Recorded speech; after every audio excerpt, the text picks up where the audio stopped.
A new theory about human nature was put forward by Sigmund Freud. He had discovered, he said, primitive sexual and aggressive forces hidden deep inside the minds of all human beings. Forces which, if not controlled, led individuals and societies to chaos and destruction. This series is about how those in power have used Freud's theories to try and control the dangerous crowd in an age of mass democracy. At the heart of the story is not just Sigmund Freud, but other members of the Freud family.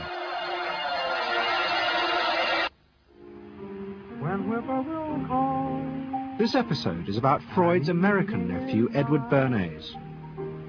Bernays is almost completely unknown today, but his influence on the 20th century was nearly as great as his uncle's. Because Bernays was the first person to take Freud's ideas about human beings and use them to manipulate the masses.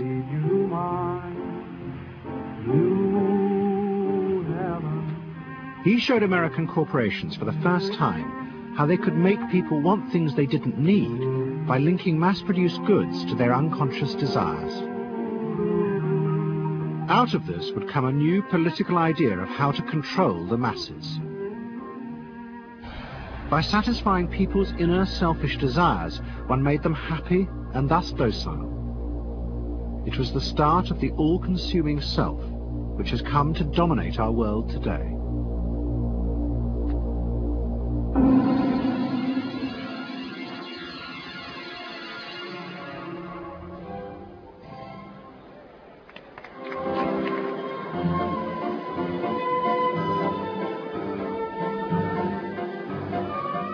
Freud's ideas about how the human mind works have now become an accepted part of society, as have psychoanalysts. Every year, the psychotherapist's ball is held in a grand palace in Vienna. This is the psychotherapy ball. Psychotherapists come, some advanced patients come, or former patients come, and many other people, friends, but also people from the Viennese society who like to go to a nice, elegant, comfortable ball. But it was not always so. 100 years ago, Freud's ideas were hated by Viennese society. At that time, Vienna was the centre of a vast empire ruling Central Europe. And to the powerful nobility of the Habsburg court, Freud's ideas were not only embarrassing, but the very idea of examining and analysing one's inner feelings was a threat to their absolute control. You see, at that time, these people had the power. And of course, you just were not allowed to show your bloody feelings. I mean, you just couldn't. You know, I mean, you couldn't, if you were unhappy. Can you imagine, for instance, you sit somewhere in the country in a castle, you are deeply unhappy, you are a woman. You couldn't go to your maid and cry on her shoulders, or you couldn't go into the village and complain, you know, about your feelings. I mean, you couldn't, it was like selling yourself to somebody. You just couldn't, you know, because they had to respect you. Now, of course, Freud, you see, put that thought very much into question, because you see, to examine yourself, you would have to put a lot of other things into question, your society, everything that surrounds you, and that wasn't a good thing at that time. Why not? Because your self-created empire, to a certain extent, would have fallen into bits much earlier already. But what frightened the rulers of the empire even more was Freud's idea that hidden inside all human beings were dangerous instinctual drives. Freud had devised a method he called psychoanalysis. By analysing dreams and free association, he had unearthed, he said, powerful sexual and aggressive forces, which were the remnants of our animal past. Feelings we repressed because they were too dangerous. Freud devised a method for exploring a hidden part of the mind, which we nowadays call the unconscious, which is a part that is totally unknown to our consciousness, that there exists a barrier in all our minds which prevents these hidden and unwelcome impulses of the unconscious from emerging. Good night.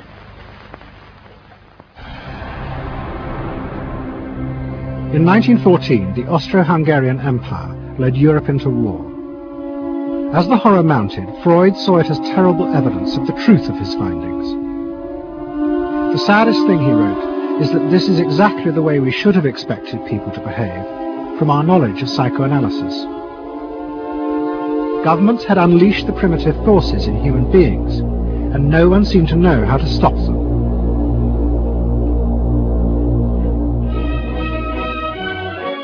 At that time, Freud's young nephew, Edward Bernays, was working as a press agent in America.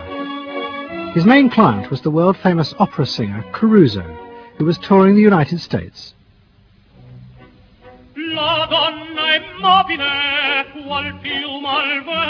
Bernays' parents had emigrated to America 20 years before, but he kept in touch with his uncle and joined him for holidays in the Alps. But Bernays was now about to return to Europe for a very different reason.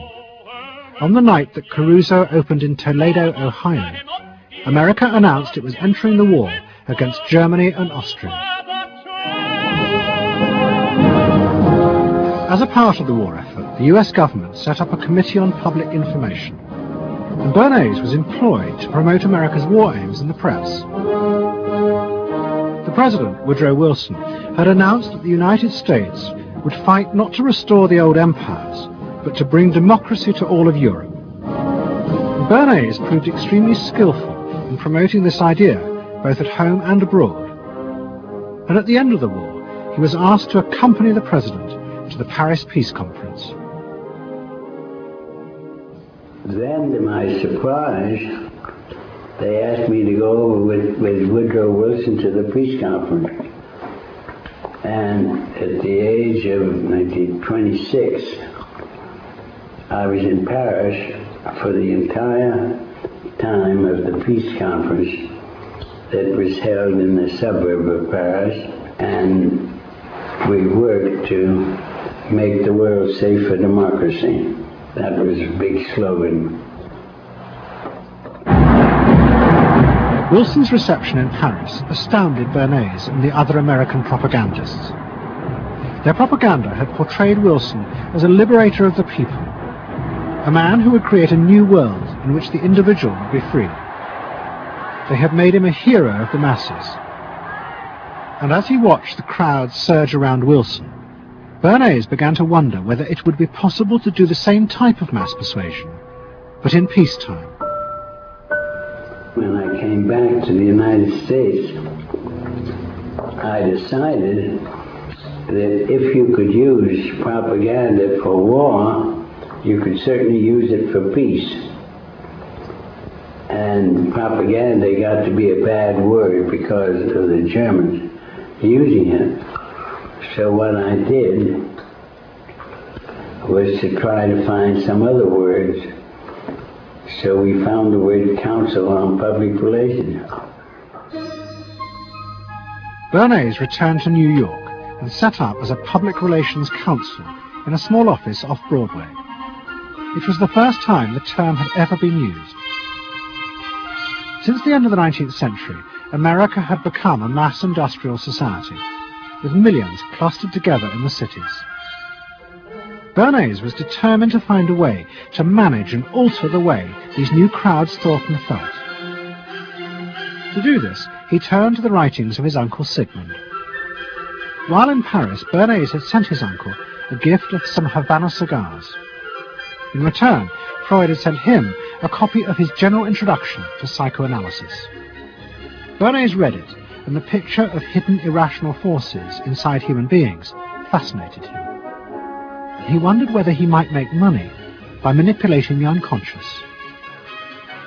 What Eddie got from Freud was indeed this idea that there is a lot more going on in human decision-making, not only among individuals, but even more importantly among groups, than this idea that information drives behavior. And so Eddie began to formulate this idea that you had to look at things that would play to people's irrational emotions. And you see, that moved Eddie immediately into a different category from other people in his field and most government officials and managers of the day who who thought if you just hit people with all this factual information, they would look at that and say, oh, of course. And Eddie knew that was not the way the world worked. Bernays set out to experiment with the minds of the popular classes. His most dramatic experiment was to persuade women to smoke. At that time, there was a taboo against women smoking, and one of his early clients, George Hill, the president of the American Tobacco Corporation, asked Bernays to find a way of breaking it. He said, we're losing half of our market because men have invoked a taboo against women smoking in public. Can you do anything about that? I said, let me think about it. And then I said, have I your permission to see a psychoanalyst to find out what cigarettes mean to women? He said, what'll it cost? So I called up Dr. Brill, A.A. Brill, who was a leading psychoanalyst in New York at that time. How come you didn't call your uncle? Why didn't you call your uncle? Because he was in Vienna. A.A. Brill was one of the first psychoanalysts in America, and for a large fee he told Bernays that cigarettes were a symbol of the penis and of male sexual power. He told Bernays that if he could find a way to connect cigarettes with the idea of challenging male power, then women would smoke, because then they would have their own penises. Every year, New York held an Easter Day parade to which thousands came, and Bernays decided to stage an event there. He persuaded a group of rich debutantes to hide cigarettes under their clothes. Then they should join the parade, and at a given signal from him, they were to light up the cigarettes dramatically. Bernays then informed the press that he had heard that a group of suffragettes were preparing to protest by lighting up what they called torches of freedom. He knew this would be an outcry, and he knew that all of the photographers would be there to capture this moment. And so he was ready with a phrase which was torches of freedom. And so here you have a symbol, women, young women, debutantes, smoking a cigarette in public with a phrase that means anybody who believes in this kind of equality pretty much has to support them in the ensuing debate about this, because torches of freedom. I mean, what's on all American coins? It's liberty. She's holding up the torch. You see? And so all of this is there together. There's emotion, there's memory, there's a rational phrase, even though it's using a lot of emotional elements. It's a phrase that works in a rational sense. All of this is together. And so the next day, this was not just in all of the New York papers, it was across the United States and around the world. And from that point forward, the sale of cigarettes to women began to rise. He had made them socially acceptable with a single symbolic act. What Bernays had created was the idea that if a woman smoked, it made her more powerful and independent, an idea that still persists today. Embrace me, my sweet embrace. It made him realize that it was possible to persuade people to behave irrationally if you link products to their emotional desires and feelings. The idea that smoking actually made women freer was completely irrational, but it made them feel more independent. It meant that irrelevant objects could become powerful emotional symbols of how you wanted to be seen by others. Eddie Bernays saw the way to sell product was not to sell it to your intellect, that you ought to buy an automobile, but that you will feel better about it if you have this automobile. I think he originated that idea, that they weren't just purchasing something, but they were engaging themselves emotionally or personally in the product or service. There's not, you think you need a new piece of clothing, but you'll feel better with the piece of clothing. That was his contribution in a very real sense. We see it all over the place today, but I think he originated the idea of the emotional connect to a product or service. What Bernays was doing fascinated America's corporations. They had come out of the war rich and powerful, but they had a growing worry. The system of mass production had flourished during the war, and now millions of goods were pouring off production lines. What they were frightened of was the danger of overproduction, that there would come a point when people had enough goods and would simply stop buying. Up until that point, the majority of products were still sold to the masses on the basis of need.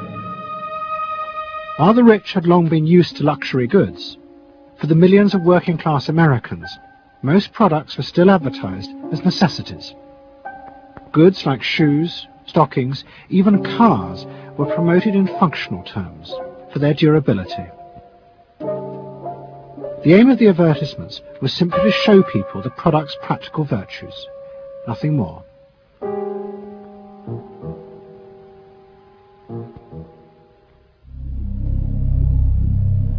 What the corporations realized they had to do was transform the way the majority of Americans thought about products.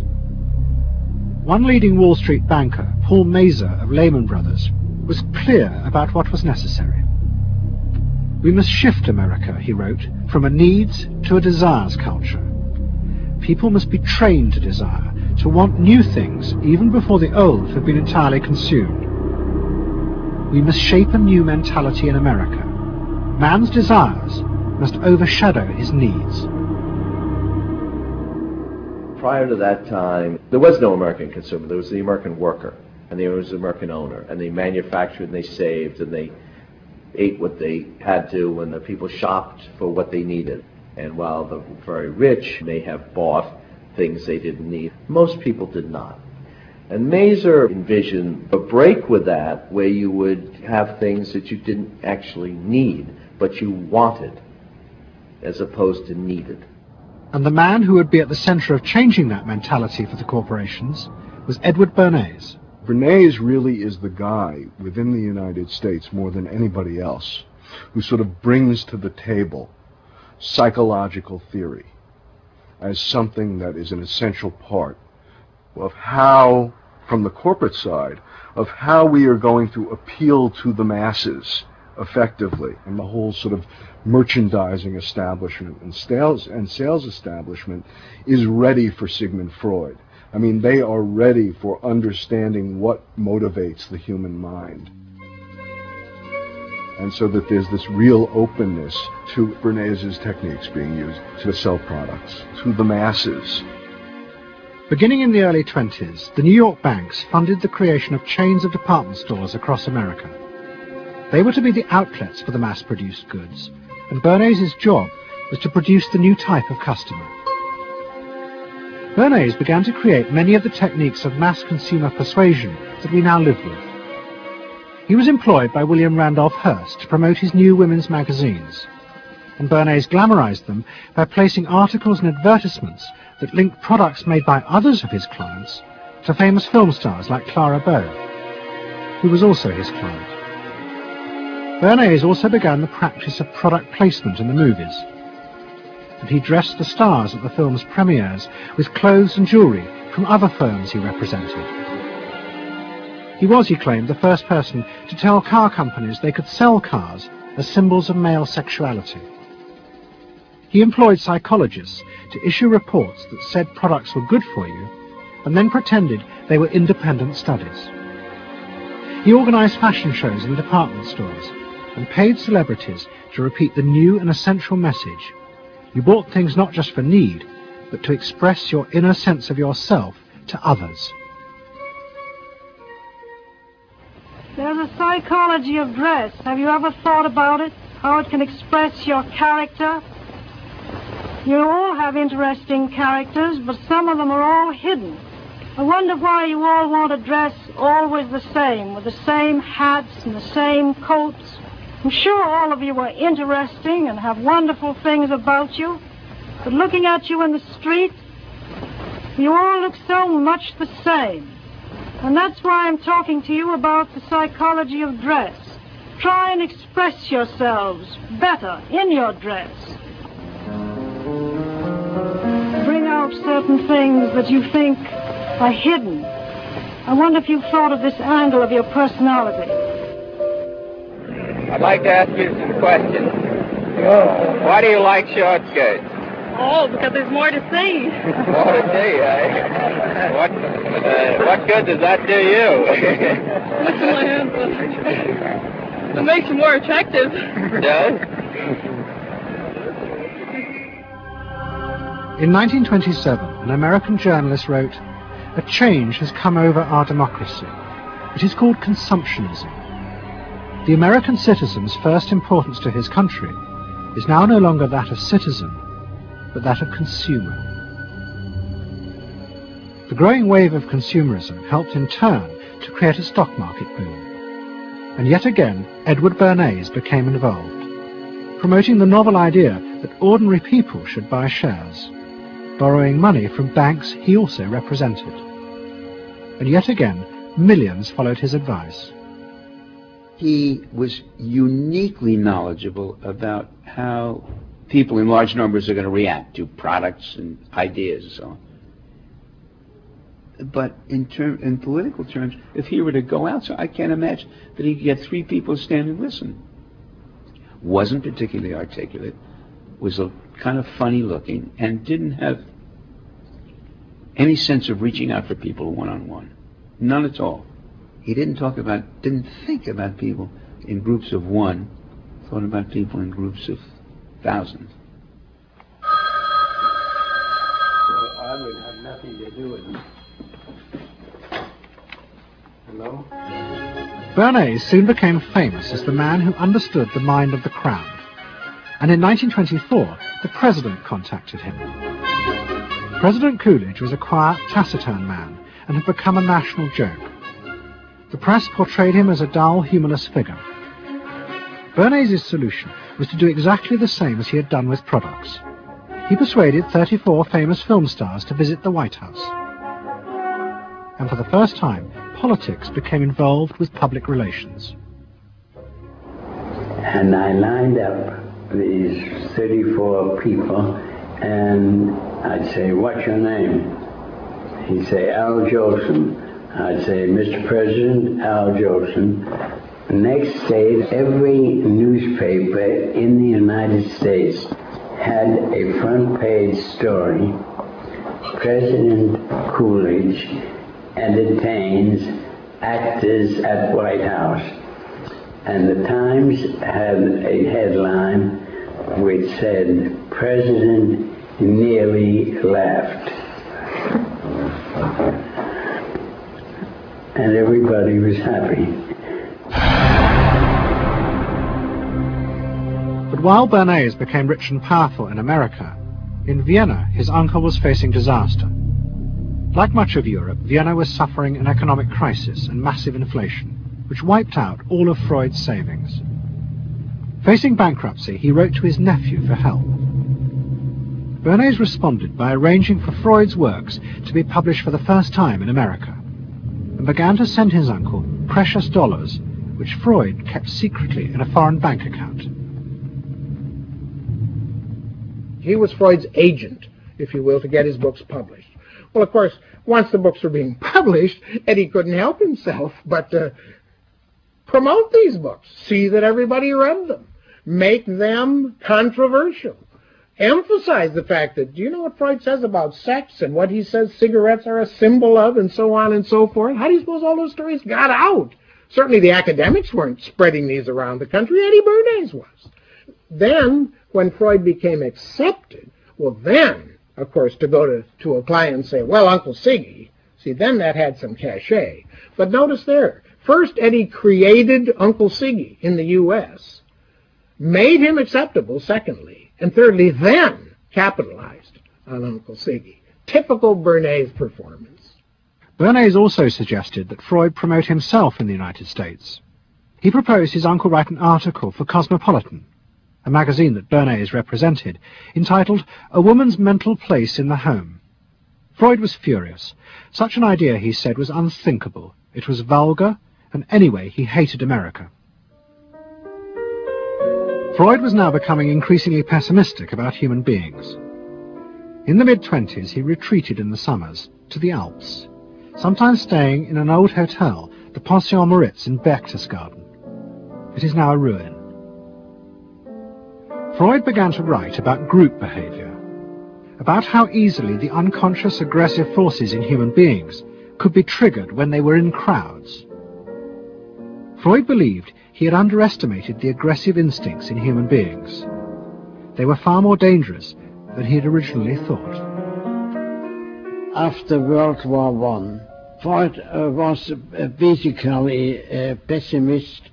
He felt that man is an impossible creature, a very, very sadistic and bad species, and did not believe that man can be improved. Man is a ferocious animal, the most ferocious animal that exists. They enjoy torturing and killing, and he didn't like man. The publication of Freud's works in America had an extraordinary effect on journalists and intellectuals in the 1920s. What fascinated and frightened them was the picture Freud painted of submerged, dangerous forces lurking just under the surface of modern society. Forces that could erupt easily to produce the frenzied mob which had the power to destroy even governments. It was this they believed had happened in Russia.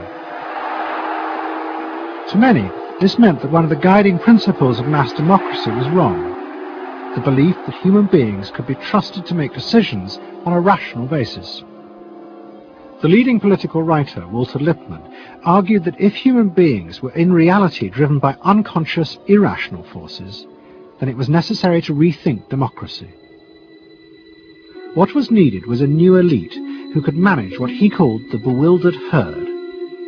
This would be done through psychological techniques that would control the unconscious feelings of the masses.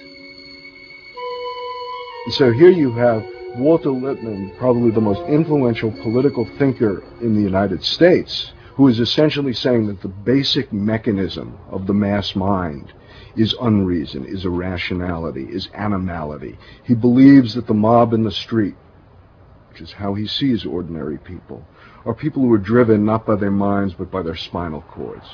The notion of kind of animal drives, unconscious instinctual drives lurking beneath the surface of civilization. And so they started looking towards psychological science as a way of understanding the mechanisms by which the popular mind works, specifically with the goal of figuring out how to understand how to apply those mechanisms to strategies for social control. Edward Bernays was fascinated by Lippmann's arguments, and also saw a way to promote himself by using them. In the 1920s, he began to write a series of books which argued that he had developed the very techniques Lippmann was calling for. By stimulating people's inner desires and then sating them with consumer products, he was creating a new way to manage the irrational force of the masses. He called it the engineering of consent. Democracy, to my father, was a wonderful concept, but I don't think he felt that all those publics out there had reliable judgment, and that they very easily might vote for the wrong man or want the wrong thing, so that they had to be guided from above. It's enlightened despotism in a sense. You appeal to their desires and their unrecognized longings, that sort of thing. That you can tap into their deepest desires or their deepest fears and use that to your own purposes. And then, in 1928, a president came to power who agreed with Bernays. President Hoover was the first politician to articulate the idea that consumerism had become the central motor of American life. After his election, he told a group of advertisers and public relations men, "You have taken over the job of creating desire and have transformed people into constantly moving happiness machines. Machines which have become the key to economic progress." What was beginning to emerge in the 1920s was a new idea of how to run mass democracy. At its heart was the consuming self, which not only made the economy work, but was happy and docile, and so created a stable society. Both Bernays and Littman's concept of managing the masses takes the idea of democracy and it turns it into a palliative. It turns it into giving people some kind of feel-good medication that will respond to an immediate pain or an immediate yearning, but will not alter the objective circumstances one iota. I mean, democracy really, the idea of democracy at its heart was about changing the relations of power that had governed the world for so long. And Bernays' concept of democracy was one of maintaining the relations of power, even if it meant that one needed to sort of stimulate the psychological lives of the public. And in fact, in his mind, that was what was necessary. That if you can keep stimulating the irrational self, then leadership can basically go on doing what it wants to do. Bernays now became one of the central figures in a business elite that dominated American society and politics in the 1920s. He also became extremely rich and lived in a suite of rooms in one of New York's most expensive hotels, where he gave frequent parties. Oh my goodness, he had a home in the corner suite of the Sherry Netherland Hotel. And here's this wonderful suite with all these windows looking out on Central Park and across at the plaza and on the square. And he would use this place to hold a soiree. The mayor would come, all the media leaders would come, the political leaders, the business leaders, the people in the arts. I mean, it was a who's who. People wanted to know Eddie Bernays because, you know, he himself became a sort of a famous man, a sort of a magician who could make these things happen. He knows everybody. He knows the mayor and he knows the senator, and he calls politicians on the telephone, as if he did get literally a high or a bang out of doing what he did. And that's fine, but it can be a little hard on the people around you, especially when you make other people feel stupid. People who worked for him were stupid, and children were stupid, and if people did things in a way that he wouldn't have done them, they were stupid. It was a word that he used over and over and over, dope and stupid. And the masses? They were stupid.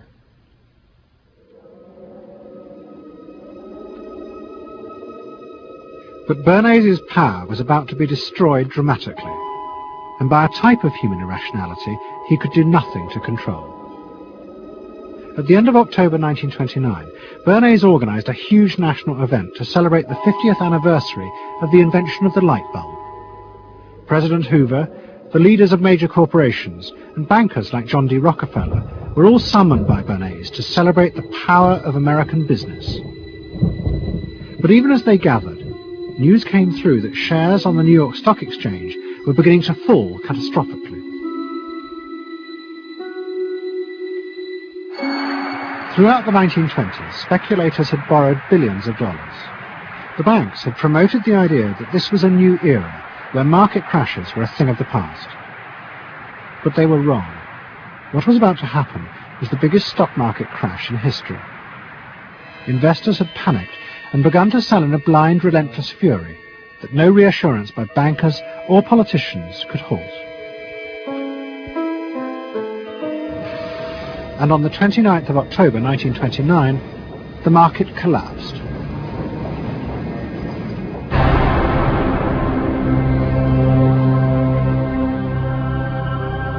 The effect of the crash on the American economy was disastrous. Faced with recession and unemployment, millions of American workers stopped buying goods they didn't need. The consumer boom that Bernays had done so much to engineer disappeared, and he and the profession of public relations fell from favour. Bernays' brief moment of power seemed to be over.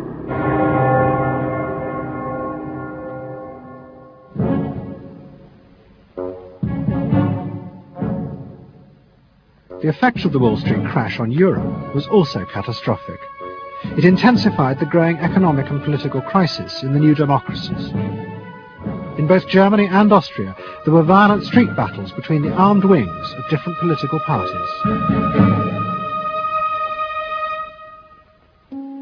Against this backdrop, Freud, who was suffering from cancer of the jaw, retreated yet again to the Alps. He wrote a book called Civilization and Its Discontents. It was a powerful attack on the idea that civilization was an expression of human progress. Instead, Freud argued, civilization had actually been constructed to control the dangerous animal forces inside human beings. What was implicit in Freud's argument was that the ideal of individual freedom, which was at the heart of democracy, was impossible. Human beings could never be allowed to truly express themselves because it was too dangerous. They must always be controlled and would thus always be discontent.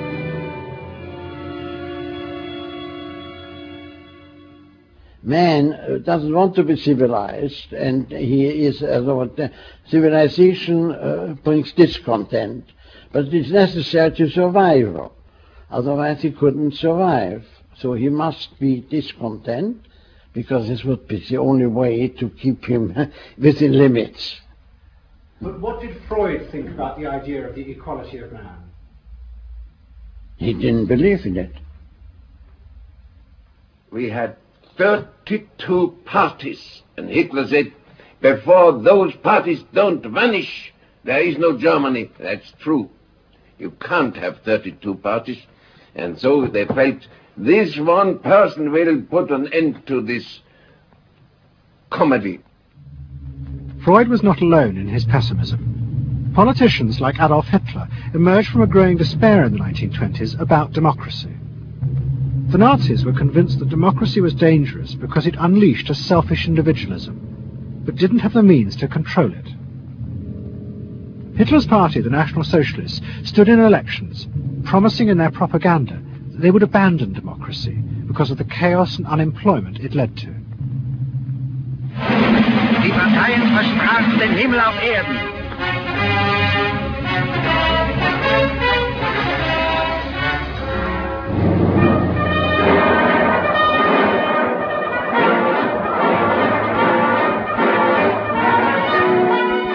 In March 1933, the National Socialists were elected to power in Germany, and they set out to create a society that would control human beings in a different way.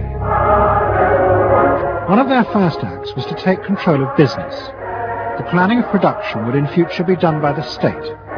The free market was too unstable, as the crash in America had proved. Workers' leisure time was also planned by the state through a new organization called Strength Through Joy. One of its mottos was service, not self.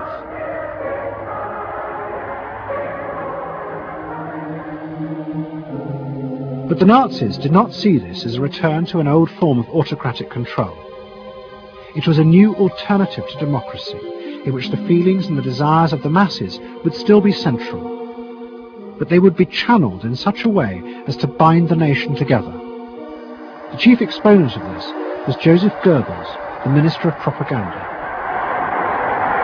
Es mag gut sein, Macht zu besitzen, die auf Gewehren ruht. Besser aber und beglückender ist es, das Herz eines Volkes zu gewinnen und es auch zu behalten.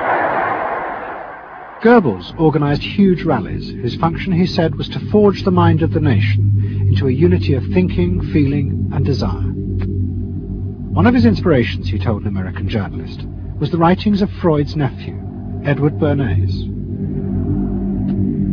In his work on crowd psychology, Freud had described how the frightening irrationality inside human beings could emerge in such groups. The deep, what he called libidinal forces of desire, are given up to the leader, while the aggressive instincts are unleashed on those outside the group.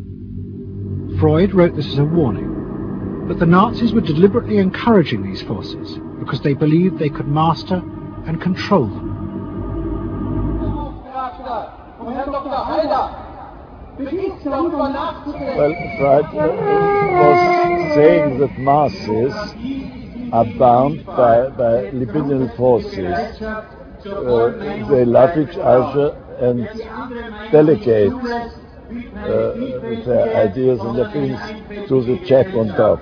What are libidinal forces? What are libidinal forces? Well, forces of love. Not hate. No, hate is delegated to the others outside.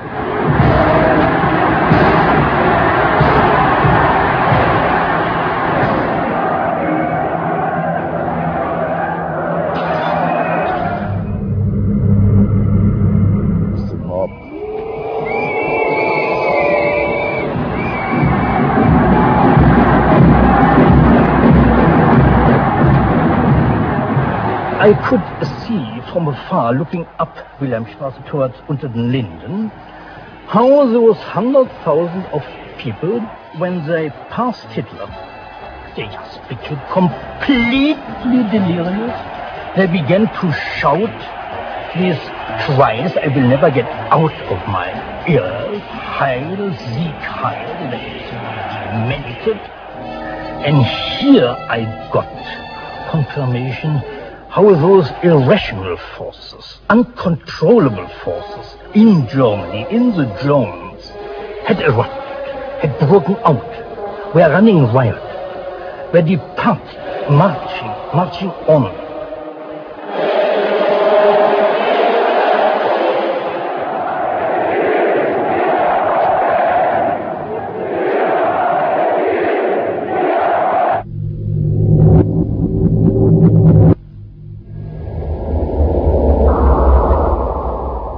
And in America too, democracy was under threat from the force of the angry mob.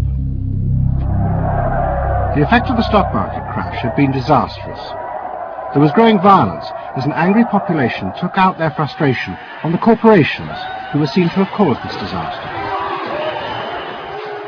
Then, in 1932, a new president was elected who was also going to use the power of the state to control the free market. But his aim was not to destroy democracy, but to strengthen it. And to do this, he was going to develop a new way of dealing with the masses. I am prepared, under my constitutional duty, to recommend the measures that a stricken nation in the midst of a stricken world may require. But in the event that the national emergency is still critical, I shall not evade the clear course of duty that will then confront me. I shall ask the Congress for the one remaining instrument to meet the crisis: broad executive power.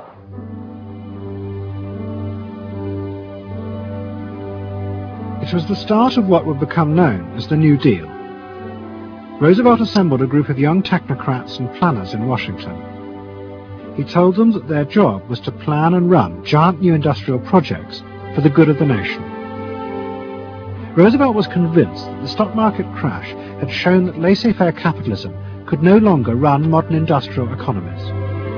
It had become the job of government. Big business was horrified, but the New Deal attracted the admiration of the Nazis, especially Joseph Goebbels. Wir betrachten die wirtschaftliche Entwicklung in Amerika mit dem allergrößten positiven Interesse. Und wir sind dort der festen Überzeugung, dass Präsident Roosevelt und seine Berater auf dem richtigen Wege sind. Es handelt sich in der Tat um das größte wirtschaftliche und soziale Problem aller Zeiten. Die vielen Millionen Arbeitslosen, die ihre Plätze an den Maschinen und in den Kontoren verloren haben, wieder an ihre alten Arbeitsstellen zurückzuführen. Das kann nicht allein der privaten Initiative überlassen werden. Ausschlaggebend ist, dass die öffentliche Hand mit positiven Maßnahmen eingreift. But although Roosevelt, like the Nazis, was trying to organize society in a different way, unlike the Nazis, he believed that human beings were rational and could be trusted to take an active part in government. Roosevelt believed it was possible to explain his policies to ordinary Americans and take into account their opinions. To do this, he was helped by the new ideas of an American social scientist called George Gallup. Favorite reading of New Deal Washington, the survey of U.S. public opinion. From offices at Princeton, New Jersey, a famed statistician, Dr. George Gallup, tells Washington from week to week what the nation is thinking. And in New York, Fortune magazine's analyst, Elmo Roper, compiles for publication a continuous record of the nation's approval or disapproval of how the country is being run. Gallup and Roper rejected Bernays' view that human beings were at the mercy of unconscious forces, and so needed to be controlled. Their system of opinion polling was based on the idea that people could be trusted to know what they wanted. They argued that one could measure and predict the opinions and behavior of the public if one asked strictly factual questions and avoided manipulating their emotions. Well, how about this one?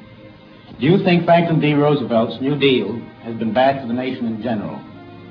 No, that question's loaded. It automatically suggests an answer. Well, how about this? Is your present feeling toward President Roosevelt one of general approval or general disapproval? That's better.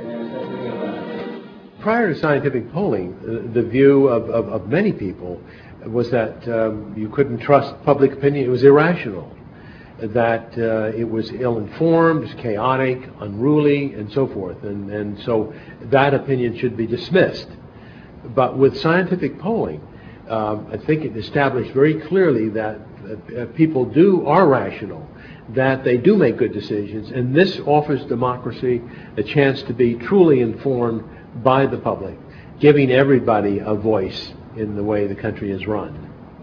I know my father wouldn't necessarily say the voice of the public is the voice of God, but he did feel very much that the voice of the people is a rational voice and should be heard. What Roosevelt was doing was forging a new connection between the masses and politicians. No longer were they irrational consumers who were managed by sating their desires. Instead, they were sensible citizens who could take part in the governing of the country. In 1936, Roosevelt stood for re-election. He promised further control over big business. To the corporations, it was the beginning of a dictatorship.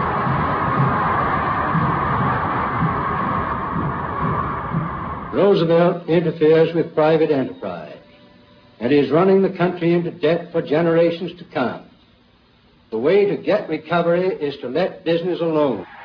But Roosevelt was triumphantly re-elected. It looks, my friends, like a real landslide this time. So please let me thank you again and tell you that I hope to see you all very soon and bid you an affectionate good night. Faced with this, business now decided to fight back, to regain power in America. At the heart of the battle would be Edward Bernays and the profession he had invented, public relations.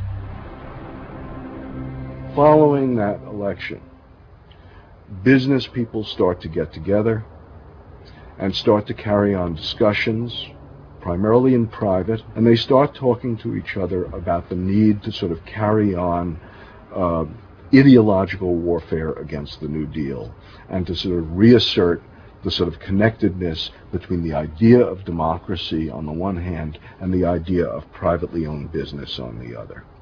And so, under the umbrella of an organization which still exists, which is called the National Association of Manufacturers, and whose membership included all of the major corporations of the United States, a campaign is launched explicitly designed to create emotional attachments between the public and big business. It's Bernays' techniques being used on a grand scale. I mean, totally.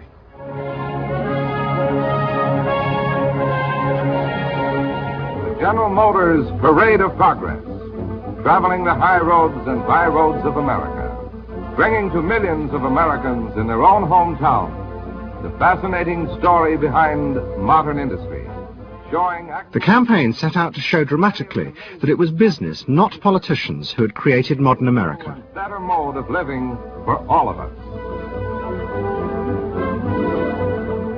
Bernays was an advisor to General Motors, but he was no longer alone. The industry he had founded now flourished as hundreds of public relations advisors organized a vast campaign. They not only used advertisements and billboards, but managed to insinuate their message into the editorial pages of the newspapers. It became a bitter fight. In response to the campaign, the government made films that warned of the unscrupulous manipulation of the press by big business. And the central villain was the new figure of the public relations man. They tried to achieve their ends by working entirely behind the scenes, corrupting and deceiving the public. The aims of such groups may be either good or bad, so far as the public interest is concerned, but their methods are a grave danger to democratic institutions. The films also showed how the responsible citizen could monitor the press themselves. They could create a chart that analyzed the reporting for signs of hidden bias. But such earnest instruction was to be no match for the powerful imagination of Edward Bernays. He was about to help create a vision of the utopia that free market capitalism would build in America if it was unleashed.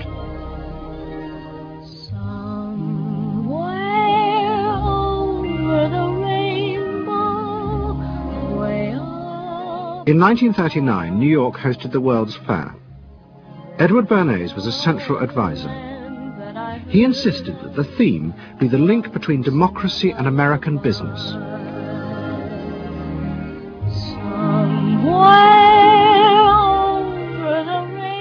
At the heart of the fair was a giant white dome that Bernays named Democracity. And the central exhibit was a vast working model of America's future, constructed by the General Motors Corporation. To my father, the World's Fair was an opportunity to keep the status quo, that is, capitalism, in a democracy. Democracy and capitalism, that marriage, right, linking, just like that.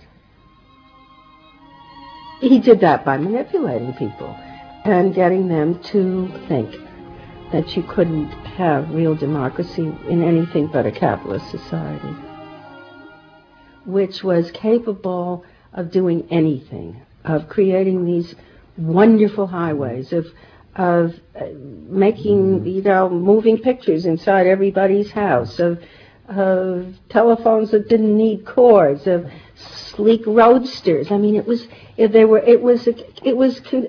consumerist, but at the same time, you inferred that in a funny way, democracy and capitalism went together. The World's Fair was an extraordinary success and captured America's imagination.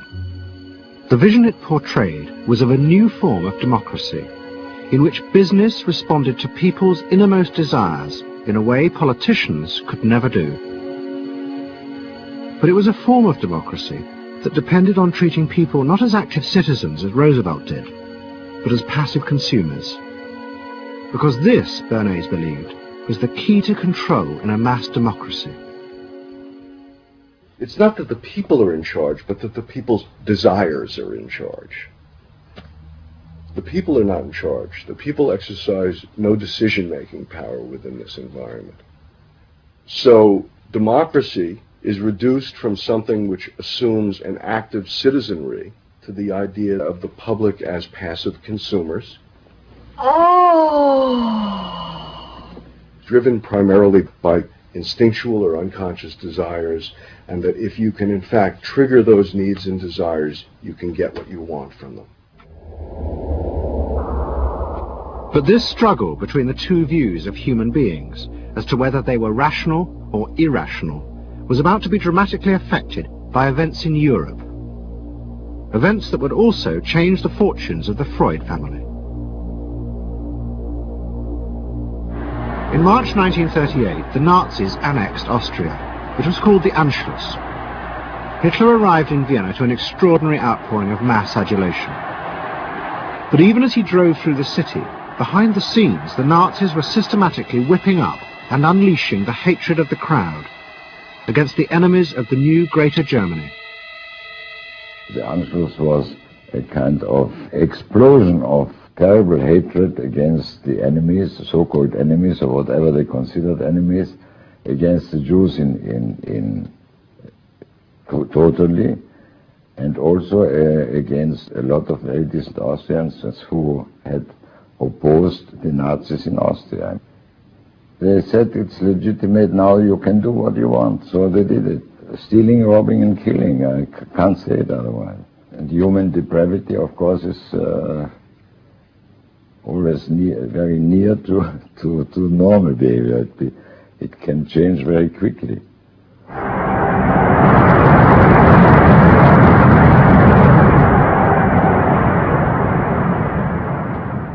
As the violence and assassinations raged in Vienna, Freud decided he had to leave. His aim was to go to Britain, but he knew that Britain, like many countries, was refusing entry to most Jewish refugees. But help came from the leading psychoanalyst in Britain, Ernest Jones. He was in the same ice skating club as the Home Secretary, Sir Samuel Hoare, and Jones persuaded Hoare to issue Freud a British work permit. And in May 1938, Freud, his daughter Anna, and other members of his family set off for London.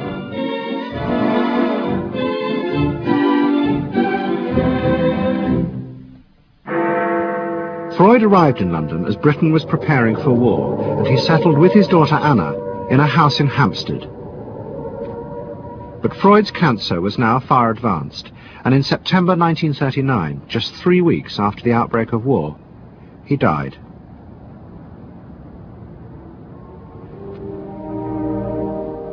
The Second World War would utterly transform the way governments saw democracy and the people they governed. Next week's programme will show how the American government, as a result of the war, became convinced there were savage, dangerous forces hidden inside all human beings, forces that needed to be controlled. The terrible evidence from the death camps seemed to show what happened when these forces were unleashed, and politicians and planners in post-war America would come to believe that hidden under the surface of their own population were the same dangerous forces. And they would turn to the Freud family to help control this enemy within.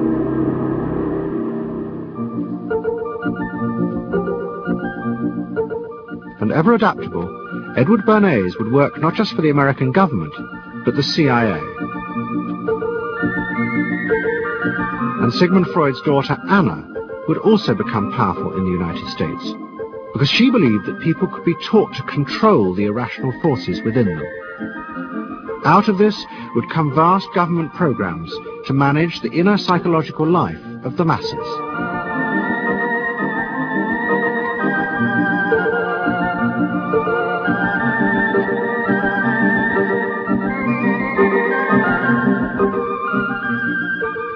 The Century of the Self continues next Sunday night on BBC Two, same time, 8 o'clock.